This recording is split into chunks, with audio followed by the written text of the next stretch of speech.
안녕하세요. 이번 강좌는 346번 증거동의에서부터 시작하겠습니다. 증거동의에 관한 설명 중 가장 적절하지 않은 것은 피고인은 증거로 할 수 있음에 동의하는 의사표시를 하였어도 증거조사 완료 시까지 의사를 철회하였다. 바로 증거동의의 철회 취소는 증거조사 완료 시까지가 판례죠.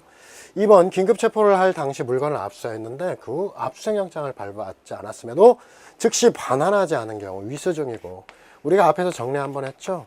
위수중과 관련해서 반대 신문이 문제되는 것은 증거동의를 허용하지만 일반 위수중들은 증거동의하더라도 증거능력이 인정되지 않는다. 다음 세 번째, 검사와 피고인이 증거로 할 수 있음을 동의한 서류 또는 물건은 진정한 것으로 인정 시에는 증거로 할 수 있다. 증거동의의 진정성이 요구된다는 게 법조문이고요. 네 번째, 소유자, 소지자 및 보관자가 아닌 자로부터 제출받은 물건을 영장 없이 압수한 경우 쇠파이프 임의 제출 사건이에요. 위수중이고, 그래서 그 압수물과 압수물을 찍은 사진 유죄의 증거로 사용할 수 없는 것, 피고인이나 변호인이 증거로 동의하면 사용할 수 있느냐? 아니다. 증거동의 대상이 아니죠. 다음 문제, 당사자의 증거동의와 증거능력에 대한 설명으로 적절한 것, 타당한 것. 자, 피고인의 변호인은 피고인의 명시하는 사유에 반하지 아니하는 한 대리하여 동의를 할 수 있으나, 피고인이 증거조사 완료 후에 변호인의 증거동의에 관해 이의를 제기했다면, 자, 증거조사 완료 후 증거능력을 인정해서는 안 된다. 틀렸죠? 바로 증거조사 완료 전까지 철회 취소를 할 수가 있고, 그래서 사실은 이 명시한 의사에 반하지 않는 한 피고인을 대리하여 동의할 수 있다라고 했기 때문에 즉시 이의를 해야 됩니다. 즉시 이의 없으면 유효하고 그리고 이제 한 걸음 더 나아가 증거조사 완료 후에는 철회 취소도 안 된다. 그러니까 여러 가지 면에서 틀린 거죠. 두 번째, 검사 작성 피고인 아닌 자의 진술조서. 피고인이 공판정 진술과 배치되는 부분 부동의 이렇게 진술한 것은 특정 부분에 대해서 증거로 동의한다는 특별한 사정이 있는 때와는 달리 그 조사를 동의하지 않는다는 취지로 해석이 맞아요. 그래서 원래 검사 피신의 실질적 진정, 부인 부분을 특정한다. 즉 일부 부인이 원칙입니다. 그러나 사경 피신이라든지 아니면 특정 서류와 관련해서 어떤 사람이 이렇게 얘기를 해요. 공판정 진술과 배치되는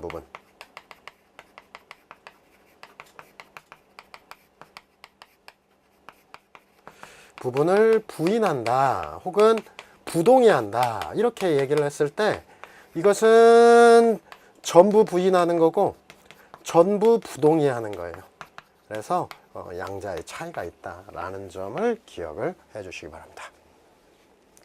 다음 세 번째, 피고인이 사경 작성 진술조서를 증거로 동의함에 있어 그 동의가 법률적으로 어떠한 효과가 있는 것인지를 모르고 한 것이었다고 주장한다면, 설령 변호인이 그 동의 시 공판정에 제정하고 있었고 피고인이 하는 동의에 대해서 아무런 이의나 취소를 제기한 사실이 없다 하더라도 법률상 하자가 존재한다고 볼 수밖에 없다. 그렇진 않아요.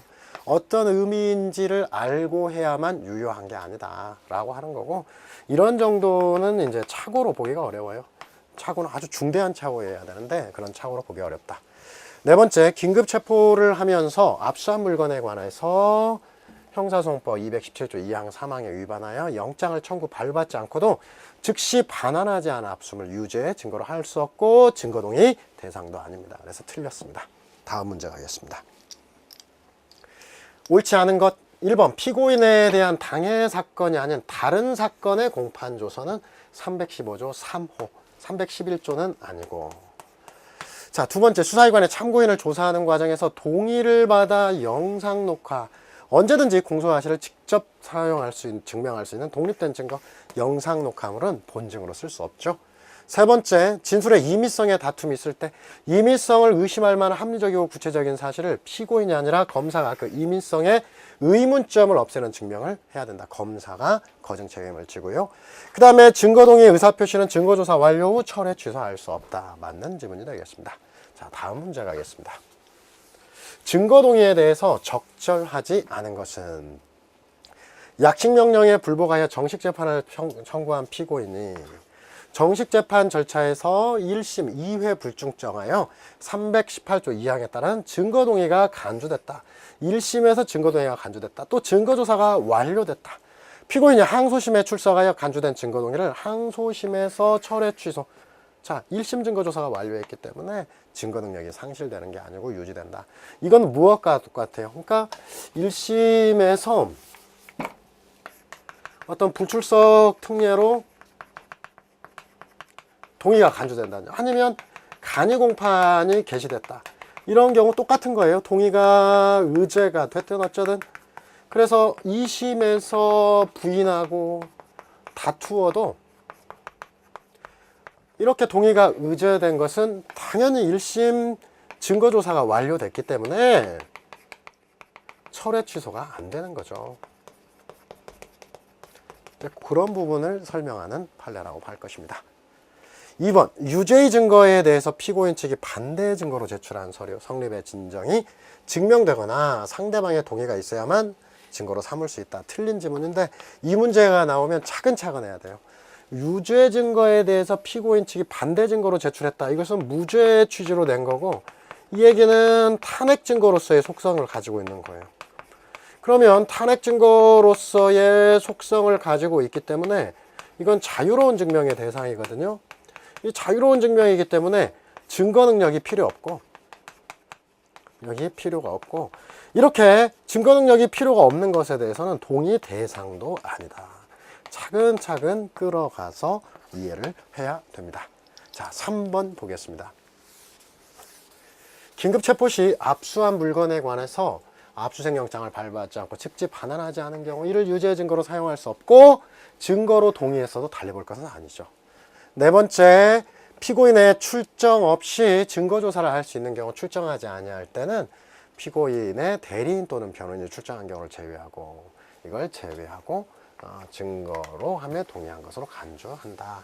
자, 불출석 특례들이죠. 이런 불출석 특례들은 이렇게 증거 동의가 간주되는 게 의미가 있는 겁니다. 자, 그 다음 350번 보겠습니다.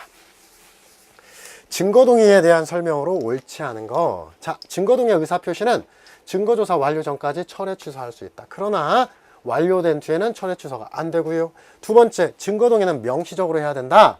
피고인이 신청한 증인의 전문 진술에 대해서 별 의견 없다. 자, 명시적 아니죠? 묵시적으로도 가능하다. 혹은 포괄동의도 가능하다. 그래서 별 의견 없다, 이의 없다, 이 정도로 동의한 것으로 볼 수 있다는 게 판례고요. 세 번째, 피고인의 증거동의 의사표시가 하나하나 증거에 대하여 형사소송법의 증거조사 방식을 거쳐 이루어진 게 아니라 모든 증거에 대해서 동의한다. 효력 있다. 포괄동의. 자, 네 번째, 필요적 변호사건, 피고인이 재판 거부 의사를 표시하고 재판장의 허가 없이 퇴정, 변호인마저 동조하여 퇴정했다. 이것은 피고인이나 변호인이 재정 없이도 심리 판결할 수 있고, 이렇게 피고인의 출정 없이 심리 판결이 가능하니까 증거 동의가 있는 것으로 간주된다는 게 판례의 태도입니다. 다음 문제 가겠습니다. 증거 동의에 관한 설명으로 옳지 않은 것은 수사기관이 영장주의에 위반하여 수집하였거나 불법 감청한 증거물은 위수죠. 이를 증거로 하며 동의하였다 하더라도 유죄 증거로 쓸 수 없고요. 자, 그 다음 피고인의 출정 없이 증거 조사할 수 있는 경우, 피고인 및 대리인, 변호인이 모두 출정하지 아니한 때는 동의가 있는 것으로 간주한다. 이 318조 2항이고요. 피고인과 변호인이 재판장의 허가 없이 퇴정한 경우 피고인의 진위와 관계없이 동의가 있는 것으로 간주되고, 네 번째, 피고인이 공시송달 방법에 의한 공판기일의 소환을 2회 이상 받고 출석하지 않아 소촉법에 따라 출정 없이 증거조사 가능한 경우, 이때는 증거동의를 간주할 수 있다. 실제 이 불출석 특례들에 대해서 우리가 중요한 것은 318조 2항에 따라서 이제 증거동의가 의제된다. 그리고 이 불출석 특례가 해당 파트에 보니까 한 10매까지 있죠. 불출석 특례 조문 1개만 충족되면, 1개만 충족되어도 증거동의가 의제가 된다는 거 기억을 해주시고요. 자, 다음 탄핵 증거에 대한 설명으로 적절하지 않은 것은 1번 피고인이 내용을 부인하여 증거 능력 없는 사경 작성 피신 조서가 당초 제출 당시 탄핵 증거라는 입증 취지를 명시하지 아니하였다면 원래 탄핵 증거로서의 증거 조사가 대부분 이루어지도록 탄핵 증거로서의 증거 조사가 이루어지기 위해서 탄핵 증거로서의 입증 취지를 명시해야 되는데 명시하는 게 원칙이에요. 이렇게 명시가 없어도 대부분 이루어졌다면 탄핵 증거로 사용할 수가 있겠죠. 2번 탄핵의 대상은 진술의 증명력, 이 진술에는 말로 혹은 서류도 다 탄핵 대상이 되고요. 세 번째 탄핵 증거는 진술의 증명력을 다투게 한 경우 처음부터 지지, 보강, 처음부터 올리는 거 안 된다. 까는 거, 내리는 거.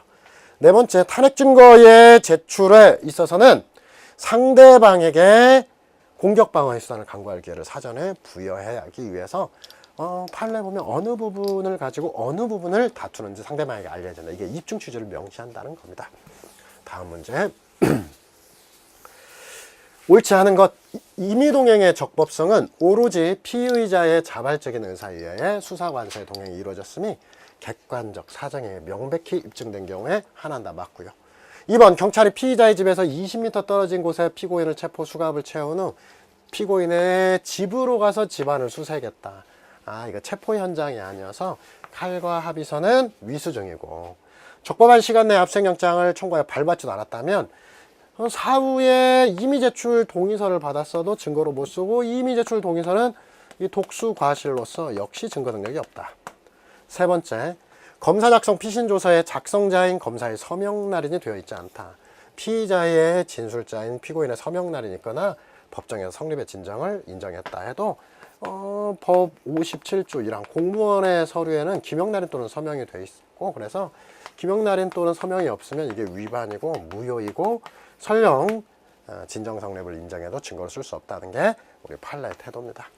네 번째, 검사가 유죄의 자료로 제출한 사경 작성 피고인에 대한 피신조서 내용을 부인한 이상 증거로 쓸 수 없지만 그것이 임의로 작성된 것이 아니라고 의심할 만한 사정이 없는 한 임의성이 인정되는 한 법정 진술을 위한 탄핵하기 위한 반대 증거로 쓸 수 있다는 게 우리 기본적인 판례의 태도죠. 다음 문제 가겠습니다. 탄핵 증거에 대한 설명으로 옳은 것은 탄핵 증거로 사용할 수 있는 전문 증거 서류만이 포함되며 전문 진술은 제외된다. 이게 무슨 당혹스러운 거예요. 탄핵 증거로 사용할 수 있는 것은 312에서 16조에 따라 증거 능력 없는 서류, 진술 다 불문합니다. 다음 문제. 탄핵 증거로 사용하기 위해서 증거 동의함을 요한다. 이게 무슨 생뚱맞은 거예요. 증거 능력 없어도 되고요.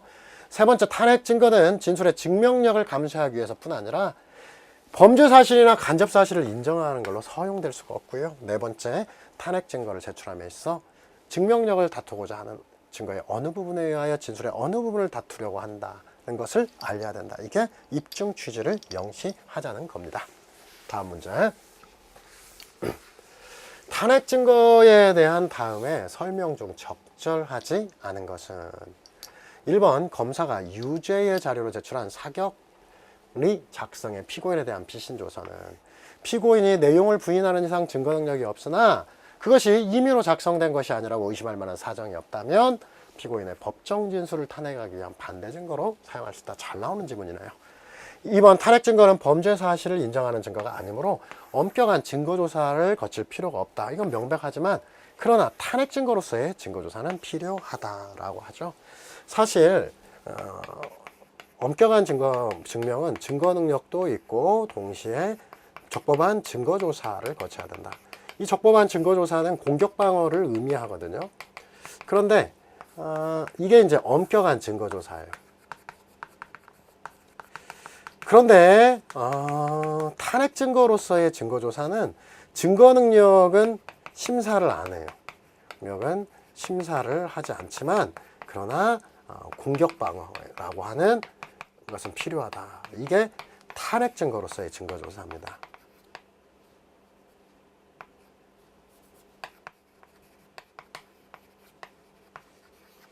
양자가 비교됩니다. 세 번째, 탄핵 증거의 제출에 있어서도 상대방에게 이에 대한 공격 방어의 수단을 강구할 수 있는 기회를 사전에 부여해야 된다. 점에서 그 증거와 증명하고자 하는 사실의 관계 및 입증 취지 등을 미리 명시해야 될 것. 오케이? 증명력을 다투고자 하는 증거의 어느 부분에 의해 어느 부분을 다투는 것을 알려야 된다. 이게 입증 취지를 명시하는 의미이고요. 네 번째, 318조의 2에 규정된 탄핵 증거는 범죄 사실을 인정하는 증거가 아니다. 그래서 엄격한 증거 능력을 요하는 것은 아니죠. 즉 자유로운 증명으로 족하다는 겁니다. 다음 문제. 탄핵 증거에 관한 다음 설명 중 옳은 것과 옳지 않은 것, 올바르게 조합하는 것. 일단 탄핵 증거는 유죄에 관한 형사소송법상의 엄격한 증거 능력을 요하지 않는다. 맞고요. 니은 사법경찰리 작성의 피고인에 대한 피신조서.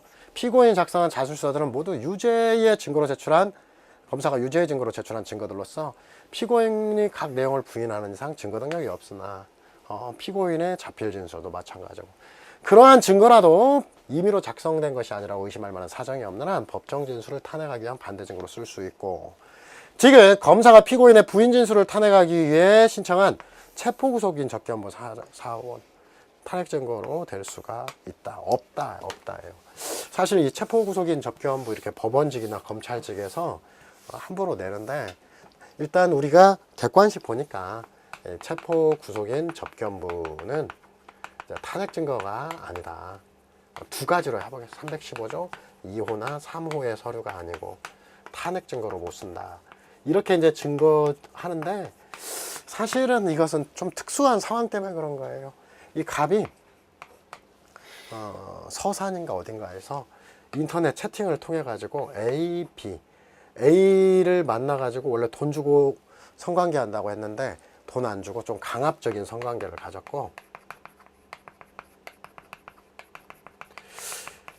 이렇게 얘기해. 고등학생인데, 너 말이야, 너 돈 받고 이렇게 성매매 한다는 거 내가 조건 만남 한다는 거 소문 낸다. 그러니까 딴 친구 하나 데려와. 안 그러면 내가 소문 다 내겠다. 이렇게 얘기해요. 그러니까 A가 이제 친구 B를 데려왔어요. 이 B는 강간이고 아청법상 강간을 인정했어요. 근데 A에 대해서 강간이 성립하느냐와 관련해서 논란이 있었는데, 이제 갑이 친구와 경찰서에서 접견을 하면서 뭐라고 했냐. 야, 친구야, 나 완전 인생 망했다. 내가 A, B를 강간했다. 이렇게 얘기를 해요. 그러니까 나 좀 도와줘라 얘기하는데, 이 진술이 기재된 체포구속인 접견부, 첫 번째 이 체포구속인 접견부는 원래 체포와 구속된 자가 언제 어디서 누구와 만났느냐, 즉 접견의 일시와 경위 등만 입증하는 거지 구체적 진술이 포함되어 있을 때 그 입증 범위가 아니다 라고 해서, 이제 당시 여검사께서 315조 2호를 주장했는데 2호나 3호에 해당하는 게 아니다. 그 다음 두 번째로 얘기한 것은 이거예요. 다른 증거가 전혀 없고 내가 A, B를 강간했다라고 하는 것은 실질은 범죄 사실을 인정하는 유일한 증거다.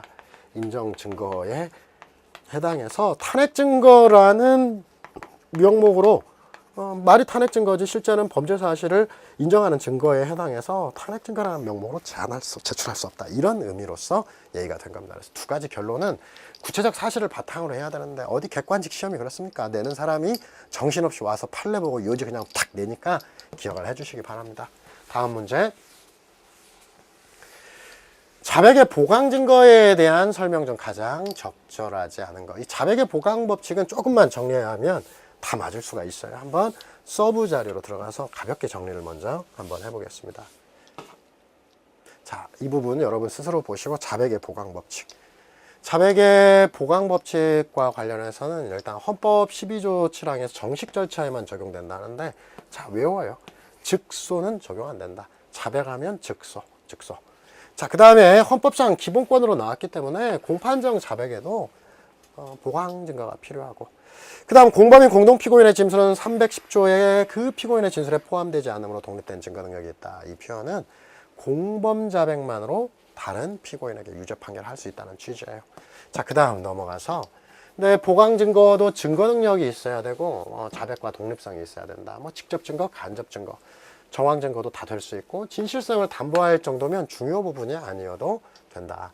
뭐 중요 부분 혹은 죄체는 머리, 가슴, 배 아주 중요한 핵심 부분인데 이게 아니어도, 그리고 전문 증거는 전문 법칙의 예외에 해당하지 않는 한 보강 증거가 될 수 없다.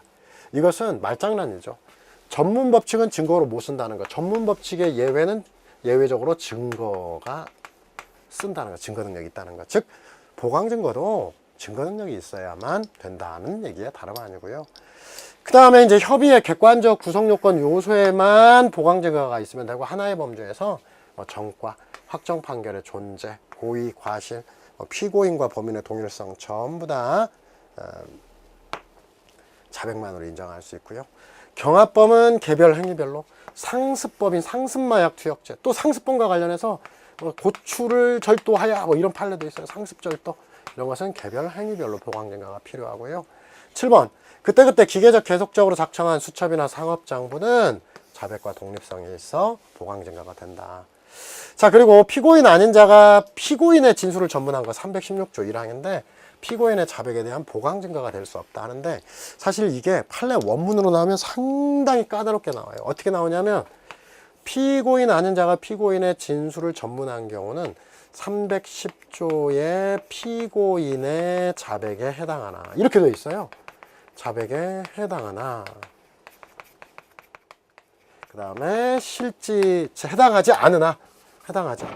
아니 실질은 맞던데, 그러니까 외견상으로 판례가 이런 말 할 필요도 없는데 괜히 이렇게 해가지고 헷갈리게 해놨어요. 않으나 그러나 자백과는 독립성이 없어 보강 증거가 될 수 없다, 이렇게 되고요. 그 다음에 이제 자백의 보강 법칙에서 앞에 것까지는 금방 정리가 되는데, 실제로 이제 교재마다 많게는 한 40개씩 막 자백의 보강 증거가 된다는 판례, 안 된다는 판례가 있는데, 이렇게 보면 돼요. 보강 증거가 될 수 없다. 우리나라 무죄율이 0.6%밖에 안 돼요. 그 중에 보강 증거가 없어서 무죄. 사실 여기 판례 말고 뭐 어이없는 것은 있어요. 아무런 증거가 없고 자백만 있는 거. 이런 것들은 대법원까지 갈 일도 없죠. 현실에서. 대법원에 나온 것은 6개밖에 없다. 그래서 이것만 기억하면 돼요. 그런데 1번 피고인이 위차를 타고 봉고차인데 충주까지 가서 소매치기 범행을 했다. 이 소매치기 범행을 자백하는 경우 성남시 태평동 자기 집 앞에 세워둔 봉고차 한 대를 도망당했다는 진술은 봉고차 절도에서는 보강 증거가 되는데 소매치기에는 관련성이 없어 보강 증거가 될 수 없다고 봤고, 두 번째 피고인의 자백 내용이 현대자동차 점거로 갑이 처벌받은 것은 학교 측 제보 때문이라고 해서 그 보복으로 학교 총장실을 진입했다. 총장실 진입, 알고 보니까 현대자동차 춘천역에서 침입한 게 있는데, 그러나 양자는 별건이기 때문에 보강 증거가 될 수 없고요. 세 번째, 피고인이 점포바닥에 타다 남은 성냥개비를 버렸다는 취지의 검찰 자백. 이게 이제 내가 불을 붙였다는 자백인데, 점포 내 상품이 화학성 섬유로 되어 있는 의류와 같은 경우에는 훈소 현상 발생이 희박하다는 증언 부분, 보강 증거가 될 수 없다. 왜냐하면 여러분, 이 훈소 현상은 뭐냐면 불꽃 내지 않고 타는 불을 얘기해요. 불꽃을 내지 않고 타는 불, 사실 이 사람이 자백을 했어요. 내가 성냥개비를 던진 건 사실이다, 인정한 거다. 근데 주변 사람들이나 뭐나 자기가 얘기할 때 뭐 그때 불꽃은 안 났다. 근데 이제 검사가 주장하는 게 불꽃을 내지 않고 타는 불도 있다. 그러니까 이 사람이 방화범이다 얘기를 한 거예요. 근데 감정 증인이 딱 나와서 하는 게, 우리가 실험을 아무리 해봤는데 이런 카페트와 같은 섬유에는 성냥개비를 던졌는데 불꽃 안 나고 불 타는 일이 없다. 그럼 이건 뭐예요? 이것은 사실은 감정 증인은 이 배치되는 증거예요. 그런 일이 있을 리가 없는데, 그래서 보강 증거가 될 수 없다고 보고, 네 번째, 피고인이 2만 원을 뇌물로 교부한 사실, 2만 원을 대여했다는 사실, 별개의 경우 증거는 보강 증거가 될 수 없다. 사실 한 10년 지났다. 10년 지났는데 2달 정도 차이면 보강 증거 돼요. 근데 여기 대법원이 70년 1월 아닙니까? 사건은 68년 11월, 68년 9월.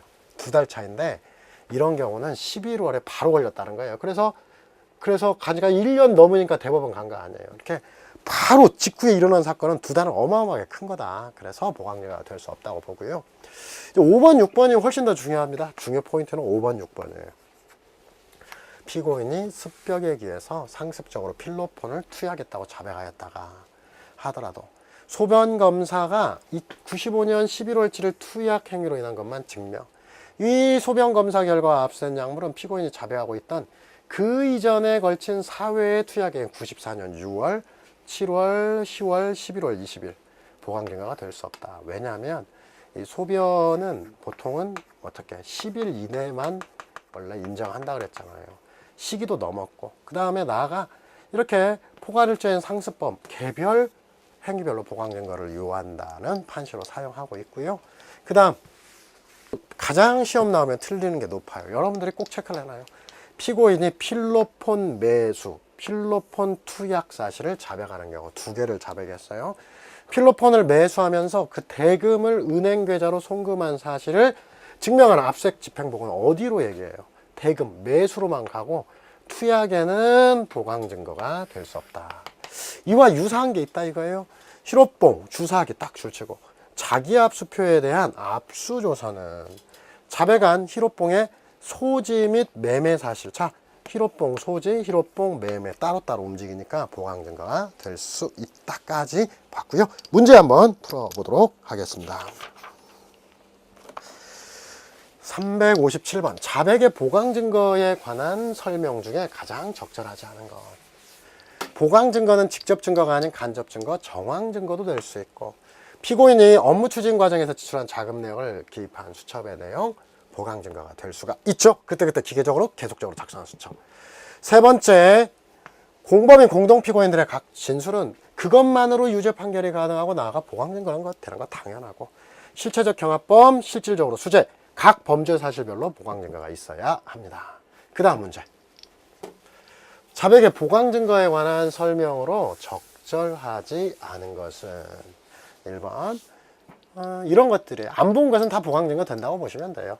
위조한 신분증을 제시해서 행사했다고 자백하는 때 신분증 현조는 보강 증거 되고, 유아를 살해했다는 공사실 낙태 정황 보강 증거 되고, 업무 추진 과정에서 그때그때 기계적 계속적으로 기입한 것은 보강 증거가 되고, 여기도 2번이 그래 틀렸죠. 다 웬만하면 다 된다는 거예요.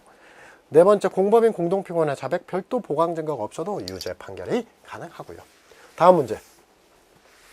자백의 보강 법칙 즉소 소년보호 사건은 자백만으로 증거 능력 인정할 수 있고, 그 다음 공판정 자백 불문한다 적용됩니다. 즉 공동피고인의 자백은 이에 대한 피고인의 반대 신문권이 보장돼 있어 증인으로 신문한 경우와 다를 바 없다. 독립한 증거 능력이 있고, 이는 피고인들의 이해관계가 상반돼도 마찬가지다라고 했는데, 일단 공동피고인의 자백이 문제가 보강 증거죠.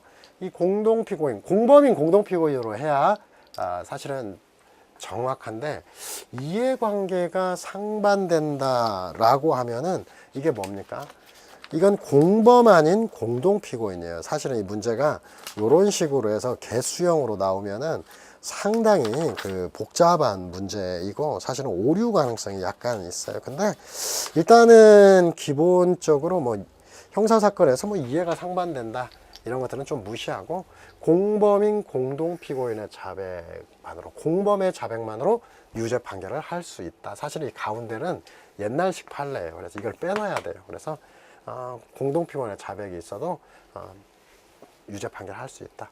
자, 그 다음 피고인이 범행을 자인하는 것을 들었다는 피고인 아닌 자의 진술 내용. 원본이 피고인의 진술 보강 증거가 될 수가 없죠. 이건 독립성이 없다. 자, 고의.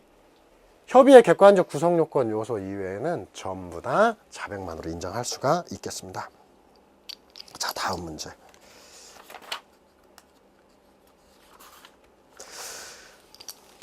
보기의 사례에 대해서 가장 적절하지 않은 것은 각과 을은 공동으로 공원에서 술에 취하여 잠을 자고 있는 피해자 병의 손목시계를 절취했다는 공소사실로 기소되어 재판을 받고 있다. 공범인 공동피고인.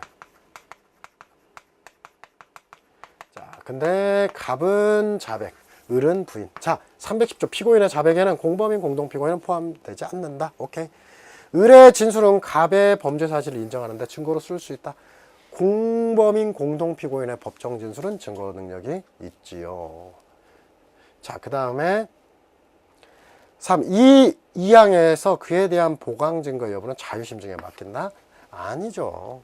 어떤 공범인 공동피고인의 진술만으로 유죄 판결을 할 수 있으니까 자유심증에 맡긴다라고 하는 것은 문제가 있죠. 세 번째, 갑이 범행을 자백하는 것을 들었다는 정의 진술은 형사소송법 310조의 피고인의 자백에는 포함되지 않으나 피고인 자백의 보강 증거로 될 수 있다. 이게 틀렸고요. 여기 한번 2번 보면 의뢰 진술은 갑에 대한 범죄 사실을 인정하는데 의뢰 진술은 쓸 수 있다. 이것도 사실은 말이 안 돼요. 원칙적으로. 왜 말이 안 되냐. 이 문제가 사실 좀 웃긴 게 을은 공소사실을 부인하고 있지 않아요? 공소사실을 부인하고 있는데 갑은 공소사실, 을의 진술은 갑의 진술에 대해서 증거로 쓸 수 있다. 이게 사실은 좀 말이 좀 이상한 것 같죠. 그 다음 세 번째, 만약에 위 2항의 경우 보강 증거의 요부는 자유파 심증에 맡긴다? 이것도 이상하네요. 자유 심증에 맡기는 게 아니라 당연히 보강 증거는 반드시 필요하죠. 그래서 이게 채용으로 해서 제가 해설을 써놨는데 요것도 틀리고 요것도 틀리고 사실 이게 이상하고 해서 이 문제는 여러분들이 좀 의도는 좋은데 안 본 걸로 하겠습니다. 안 본 걸로. 사실 제가 뽑아놓고 안 본 걸로 하자는 게 좀 이상한데 일단 안 본 걸로 하겠다. 을의 진술은 갑의 범죄 사실을 인정하는데 증거 능력은 있어요. 그러니까 일단은 맞아요. 그런데 이 항에서 보강 증거에 필요하냐, 필요하지 않느냐. 아니 공범의 자백만으로 유죄 판결을 할 수 있는데 자유심증에 맡긴다는 것이 틀렸고, 그 다음에 보강 증거로 될 수 있다는 거 틀렸고, 답을 그냥 봤다면은 3, 4번으로 일단 3, 4번으로 정답을 좀 변경하는 걸로 좀 하겠습니다. 정답을 3, 4번으로 함께 해서 변경하는 걸로. 자, 그 다음에 이런 것들이 사실 문제가 좀 있죠. 그 다음 361번 자백의 보강 증거에 대한 설명으로 적절하지 않은 것은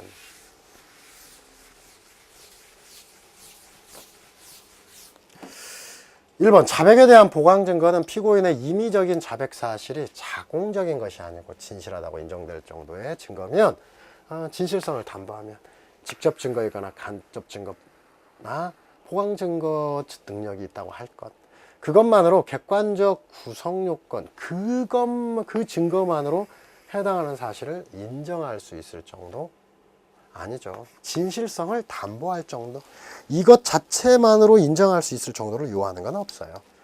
그러면 보강 증거가 아니죠. 그 자체만 유죄로 가능한데 진실성을 담보할 정도면 된다. 2번 310조 피고인의 자백에 공범인 공동피고인의 진술은 포함되지 아니하므로 공범인 공동피고인의 진술은 다른 공동피고인에 대한 범죄 사실을 인정하는 증거로 할 수 있는 것일 뿐만 아니라 공범인 공동피고인들의 각 진술은 상호간 서로 보강 증거가 될 수 있습니다. 세 번째, 자동차 등록증에 차량의 소유자가 피고인으로 등록 기재된 것이 피고인이 그 차량을 운전하였다는 사실의 자백 부분에 대한 보강 증거가 될 수 있고, 결과적으로 피고인의 무면허 운전이라는 전체 보강 증거가 못 되는 거 6개 빼면은 다 보강 증거 된다고 생각하시라고 했죠? 보강 증거 됩니다. 다음 지문. 뇌물 공여의 상대방인 공무원이 뇌물을 수수한 사실을 부인하면서도 그 일시경에 뇌물 공여자를 만났다는 사실, 그 다음에 청탁을 받긴 한 사실 자체를 시인했다. 이것도 보강 증거가 됩니다. 안 나오면 다 된다. 그 다음 자백의 보강 증거에 대한 설명으로 옳은 것만 싹 고르면, 자, 피고인 갑이 업무 수행에 필요한 자금을 지출하면서 스스로 그 지출한 자금 내역을 자료로 남겨두기 위해 뇌물 자금과 기타 자금을 구별하지 않고 지출 내역을 그때그때 기계적 계속적으로 기재한 것은 보강 증거가 될 수 있고요. 자, 형사소송법 319조, 이거 오타네요. 문제가 이게 그대로 따왔는데 310조 10조 소정에 피고인의 자백에 공범인 공동피고인의 진술은 포함되지 아니하므로 공범인 공동피고인의 진술은 다른 공동피고인에 대한 범죄 사실을 인정하는 증거자료로 할 수 있을 뿐만 아니라 공범인 공동피고인의 각 진술은 상호간의 보강 증거가 될 수 있습니다. 자, 그 다음에 디귿, 피고인인 갑이 을로부터 필로폰을 매수하면서 을이 지정하는 은행계좌로 송금, 압수집행 보고서는 매수와 투약, 매수는 되고 투약은 안 되죠. 리을, 자백에 대한 보강 증거는 범죄 사실 전부, 중요 부분의 전부에 일일이 보강 증거를 필요한 건 아니고 진실성을 담보할 정도면 되고, 간접 증거, 정황 증거도 보강 증거가 될 수가 있다로 돼야 되겠죠. 그래서 두 개가 틀렸네요. 자, 그 다음 자백에 대한 보강 증거에 관한 설명 중 적절하지 않은 것은, 자백에 대한 보강 증거 전부 중요 부분을 입증할 수 있을 정도가 되지 않더라도 가공적인 것이 아닌 진실한 것임을 인정할 수 있으면 정도면 되고, 직접 증거 아닌 간접 증거, 정황 증거도 되고, 2번 피고인이 업무 추진 과정에서 지출한 자금 내용을 기록한 수첩은 독립적인 보강 증거가 될 수 있고, 자, 공범인 공동 피고인들의 각 진술은 서로 보강 증거가 될 수 있고요. 네 번째, 피고인은 다세주택에 여러 서대 7건의 절도 행위를 한 것으로 기소되었는데, 4건은 범행 장소인 구체적인 호수가 특정되지 않은 사안에서 4건에 관한 피고인의 진술이 매우 사실적, 구체적, 합리적이고 신빙성을 의심할 만한 사유도 없어 자백의 진실성이 인정된다 하더라도 피해품을 압수한 압수조서와 압수물에 찍은 사진은 보강 증거가 될 수 있다. 여러분, 절도범이 빌라에 들어가서 7가구를 훔쳤는데 몇 호를 훔쳤다고 기억하면 그 사람 절도 안 하고 살 거예요. 그 정도 7건을 우르르 가서 훔쳤으면은 정확히 기억하지 못하더라도 충분히 신빙성이 있고 보강 증거로 될 수 있습니다. 다음 문제. 자백과 보강 증거에 대해서 OX, 피고인이 범행을 자백하는 것을 들었다는 피고인 이외의 제3자의 진술이 기재된 검찰의 진술조서는 사용될 수 없다. 피고인의 진술에 다름없어. 니은 자백에 대한 보강 증거는 범죄 사실의 전부 또는 중요 부분을 인정할 수 있을 정도이어야, 아니고 보강 증거와 어우러서 전체로서 범죄 사실을 인정할 수 있을 정도면 된다. 이 뒤에는 맞고 앞에가 틀렸네요. 디귿, 일정한 증거가 발견되면 자백하겠다고 한 피의자의 약속이 강요나 위계에 의하여 이루어진 게 아니라 경한죄의 소추 등 이익과 교환되어 이루어진 경우 약속에 의한 자백은 임의성 없는 자백이라 할 수 없다. 이게 사실은 말장난으로서 완전히 꼬아놨네요. 일단은 판례 2개, 일정한 증거가 발견되면 자백하겠다는 약속, 이렇게 나오면 요것은 원래 이익과 교환이 안 돼서 임의성이 있다, 즉 증거 능력이 있다는 건데, 근데 여기서 이익과 경한죄의 소추 등의 이익과 교환이 이루어진 거, 판례를 변형해서 이렇게 교환이 됐다면 임의성 없는 자백에 해당한다. 증거 능력이 없어야 돼요. 그러니까 판례 원문을 좀 꼬아놨어요. 그래서 원래 이익과 교환된 게 아니어서 증거 능력이 없다는 판례인데, 그 사이에다가 이익과 교환된 것이라면 증거 능력이 없어야 됩니다. 자, 리얼, 피고인이 피해자의 재물을 절취하려다가 미수에 그쳤다는 내용의 공소사실을 자백한 경우 현행범인으로 체포한 피해자가 수사기관에서 한 진술, 피해자의 진술, 수사보고서는 충분한 보강증거, 말이 안 나올 때는 다 보강증거일 수가 될 수가 있겠습니다. 자, 그 다음 공판조서의 배타적 증명력에 관한 문제까지 하면 증거가 마무리되는데요. 자, 공판조서, 기본되는 공판조서 이외에 어떤 증인신문조서와 증거목록 등으로 구분이 되고, 2번 검사, 피고인 또는 변호인은 공판조서 기재에 대해서 변경, 이의를 진술할 수 있고, 법원 사무관들은 이게 이제 공판조서 기재에 대한 이의 신청이고, 이것 때는 결정 의무가 없죠. 결정 의무가 있는 게 아니고, 이때는 어떻게 재판장의 의견을 기재한 조서를 첨부한다. 54조 사항에 되어 있고요. 세 번째, 비록 피고인이 차외 공판기일 전등 원하는 시기에 하지 못했어도 변론 종결 이전에 열람 등사한 경우, 열람 등사가 늦어짐으로 인하여, 이것도 틀리게 된 적이 있으니까 방어권 행사에 지장이 있었다는 특별한 사정이 없는 한 열람 등사 청구권이 침해되었다고 볼 수 없고 유죄 증거로 쓸 수 있다. 원하는 시기에 못했어도. 네 번째, 공판조서의 절대적 증명력은 공판기일의 소송 절차에만 미칩니다. 자백, 증언, 검증 이런 실체적인 것은 311조에 따라 증거 능력은 인정되지만 증명력은 인정되지 않아요. 다음 문제. 1번, 피고인이 공판조서에 대한 열람 또는 등사 청구에 법원이 불응하여 열람 등사 청구권이 침해되었다. 유죄의 증거로 쓸 수 없고, 그 공판 조서에 기재된 증인의 진술만 따로 떼어내서 증거로 쓸 수 있느냐? 그건 안 된다. 말 장난하는 거죠. 공판 조서를 증거로 못 쓰면 그 안에 있는 진술이라든지 모든 내용이 증거로 못 쓰고요. 2번 공판 조서의 기재가 명백한 오기인 경우를 제외하고 공판기일의 소송 절차 공판 조서에 기재된 것 조서만으로서 증명한다. 이게 반증이 불어되는 절대적 배타적 증명력이고요. 세 번째, 피고인이 공판조사의 일부인 증인신문 기재에 대해서 오기 누락을 주장하면서 정정할 것을 지적한 경우 이의신청. 이것은 이의신청. 지금은 사망이에요.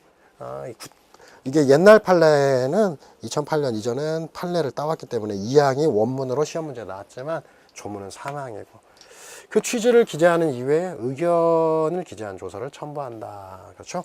이의신청 시 재판장의 의견을 기재한 조서를 첨부하고 그리고 공판조서의 기재가 명백히 오기라면 내용에 따라 판단할 수 있다는 게 판례 태도입니다. 이렇게까지 해서 증거 파트에 대한 문제까지 살펴보았습니다. 감사합니다.